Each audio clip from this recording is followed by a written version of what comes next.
Welcome to another movie review roundup. Today we're going to be talking about Sound of Metal with Riz Ahmed and Olivia Cooke, Jiu Jitsu with Nicolas Cage and Tony Jaa and a bunch of other martial artists, David Bowie's biopic Stardust, personal history of David Copperfield, and finally Fatman with Mel Gibson. First up is Fatman, starring Mel Gibson, starring as a not-so-jolly Saint Nick, a.k.a. Kris Kringle, a.k.a. Santa Claus. Yes, folks, Mel Gibson as Santa Claus. Now, this is not your average Santa Claus. This one is a disgruntled one who's losing faith in the world, treats it as a business. It's a factory in a way, and they talk about outsourcing. And he's having a lot of trouble getting orders. So it kind of boils down to the business side of it. You have Walter Goggins, who's an assassin who is sent out by this obnoxious rich kid who got a coal for Christmas, a lump of coal for Christmas, because he's just a very bad seed. And so he sends out his assassin.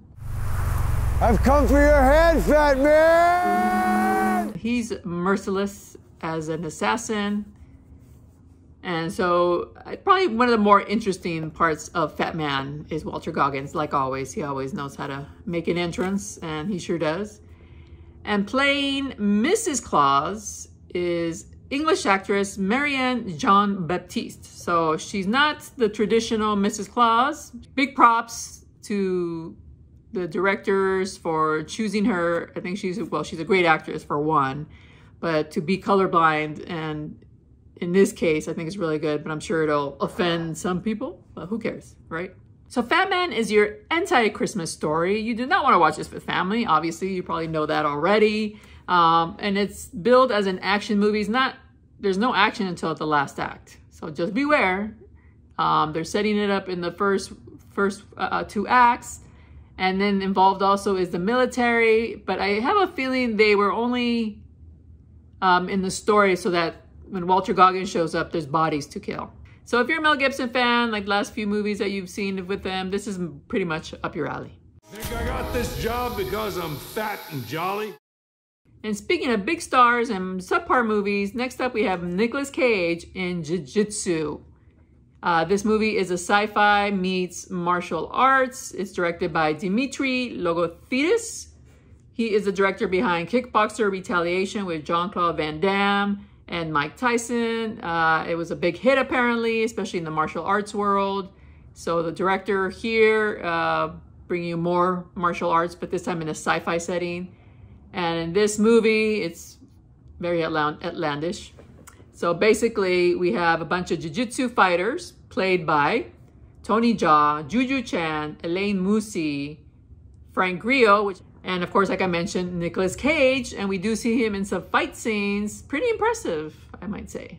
And it looks like, and apparently I interviewed the director, and he said everybody pretty much did their own stunts because they had little time, little money, and they couldn't afford stunt doubles. So he said Nicolas Cage does his own fighting. I'll put the link here so you can go check out the interview. So here's the premise. It's gonna sound a little bizarre, but here goes. So these jiu-jitsu fighters, every 6 years, they have to fight this alien invader. And what they set up in the movie is that perhaps this alien invader is the one who brought the art of jiu-jitsu to Earth. So every 6 years he comes to Earth and he has to face these fighters. And if they lose, it seals the fate of mankind. So this creature, this alien, he's named Brax. You might get the sense that it's a predator type monster. And it pretty much is. They use a lot of the similar, like the heat. He can see the heat signatures of humans. He can disappear. So it's very similar to Predator. So the alien's outfit is pretty cool. It's very intricate, and there's some cool features about it that are dissimilar to the Predator. So there are different features. And he mentioned to me that he was heavily influenced by H.R. Geiger's design. So you might be able to see some of that influence in the costumes. Another positive is if you're a martial arts fan, I'm sure you'll appreciate a lot of the action scenes in this movie. And I think basically, you know, if you're attracted, if you like kickboxer movies, then obviously that's your attraction to this movie. You won't be disappointed. Story-wise, the first half hour seems like a waste of time. The military shows up here and they take Alain Moussi, who is hurt, to a camp run by the military. And all of a sudden they just disappear except for one character, one annoying character who survives and follows the jiu-jitsu fighters on their quest to kill this alien. So it seemed totally unnecessary. It would have been a lot more effective if they started out with these jiu-jitsu fighters and gathering, but all of a sudden they're thrown in the mix like 30 minutes in, 20 minutes in, and you're like, oh, okay, so you don't know what direction it's taking. So that was kind of a misstep, but this latter half you'll enjoy, especially if you're a martial arts fan. You'll see a lot of action, especially with the alien. I would have liked to see the alien have his own moves. He seemed a little stiff, and I'm sure pretty much if you're in an outfit wardrobe, it probably restricted him. So he was a little stiff looking. Again, like Mel Gibson, Nicolas Cage picks like the quirkiest movies, or his roles are always quirky, and he plays a similar character here. Always has the one-liners, the really good one-liners.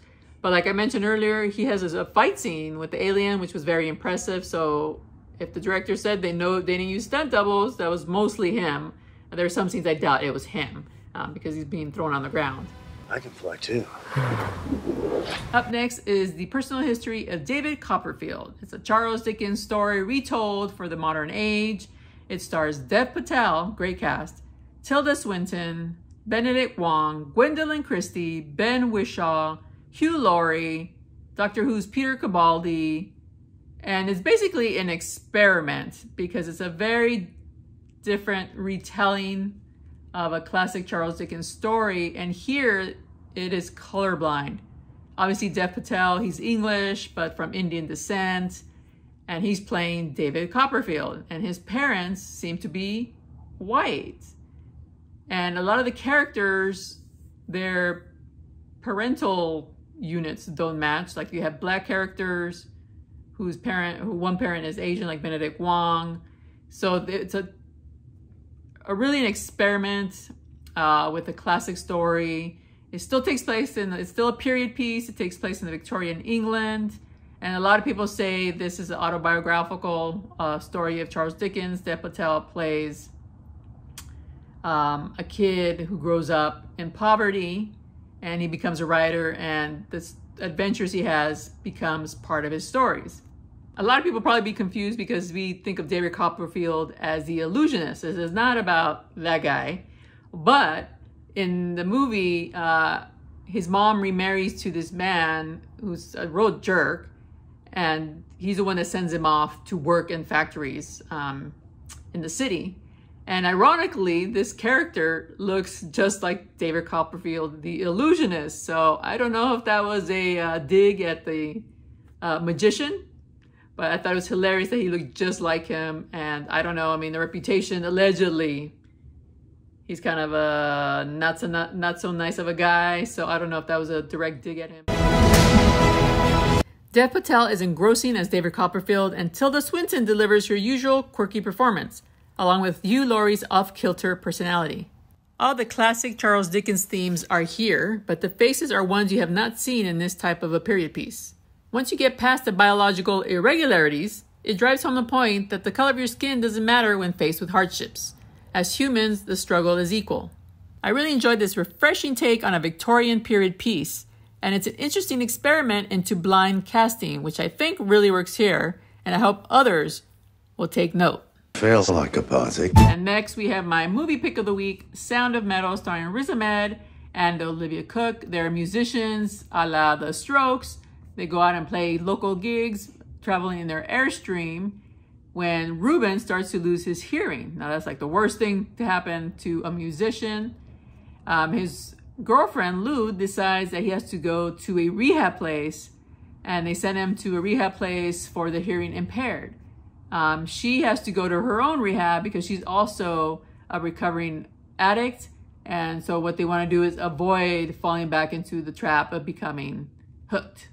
Riz Ahmed's performance in Sound of Metal will no doubt garner him a lot of awards and award nominations. He is phenomenal in this movie, and the director Darius Martyr, who's this is his first feature film directorial debut. His artistic choices are just really astounding, and the sound design is great. He creates this immersive experience while Ruben is losing his hearing. You go along the journey with him losing his hearing. At one point, he's at a table with a community of hearing impaired, and they're sign languaging each other. That's the word, sign languaging each other. They're using sign language to communicate with each other, and not only does Ruben not know what they're saying, but the audience doesn't know what they're saying. So he's frustrated that he has no idea what is happening, just like the audience.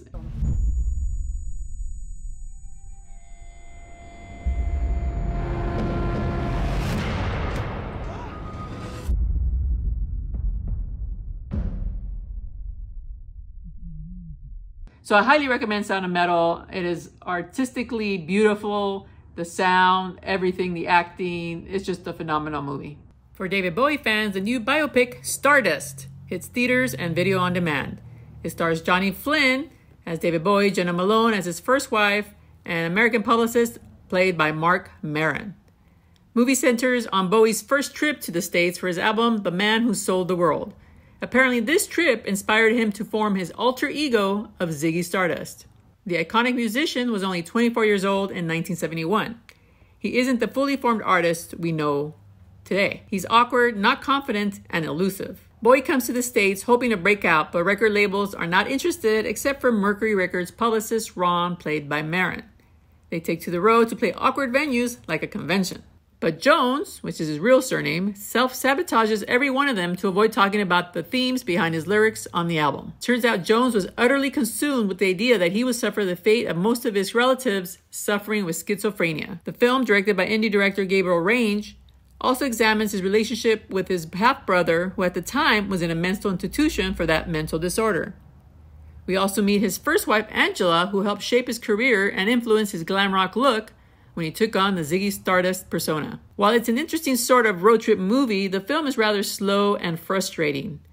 At times you feel sympathy for Marron's character, who's busting his ass booking high-profile interviews, which Bowie sabotages. While Johnny Flynn's performance is notable, he looks nothing like the icon, and frankly, this persona is someone we don't recognize. Perhaps we didn't really know Bowie before he created these personas to hide behind. Bowie fans may enjoy to see how Bowie became the celebrated artist who sadly isn't with us anymore. But his musical legacy lives on.